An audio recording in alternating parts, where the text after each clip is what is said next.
இன்னொரு இடத்துல சில பேர் பூக்களை தூவி நதியை வரவேற்பாங்க. நதி போய்கிட்டே இருக்கும். வேற ஒரு இடத்துல சில பேர், நம்மளை பிடிக்காத சில பேர் நதியில கல்லெறிஞ்சு விளையாடுவாங்க. நதி பாட்டுக்கு போயிட்டே இருக்கும். அந்த நதி மாதிரி தாங்க நம்ம வாழ்க்கையிலையும் நம்மளை வணங்குறவங்களும் இருப்பாங்க, நம்மளை வரவேற்கிறவங்களும் இருப்பாங்க, நம்மளை எதிர்க்கிறவங்களும் இருப்பாங்க.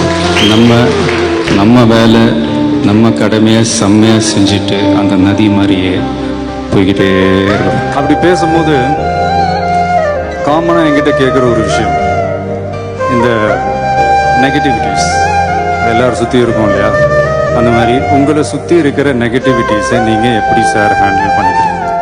சிம்பிள், இக்னோர் பண்ணுங்க. இக்னோர் பண்ணிட்டு உங்க வேலையை மட்டும் பார்த்துட்டு போயிட்டே இருங்க.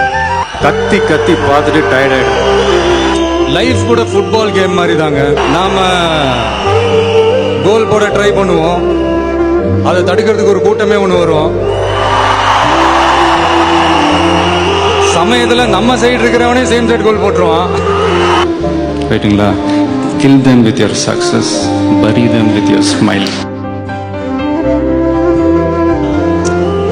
நம்ம அவங்கள மாதிரி ஆகணும், இவங்கள மாதிரி ஆகணும் அப்படின்லாம் ஆசைப்படாதீங்க. அதுக்கு தான் அவங்களே இருக்கிறாங்களே. நீங்களாவே வாங்க. யாரோட அடையாளத்தையும் நீங்க எடுத்துக்காதீங்க. உங்களோட அடையாளத்தை இந்த உலகத்துக்கு நீங்க பதிவு பண்ணிட்டு போங்க. அதே நேரத்தில் அவ்வளோ ஈஸியால இந்த உலகத்தில் நம்மளை வாழ விட்டுற மாட்டாங்க. போட்டு ஒரு வழி பண்ணுவாங்க.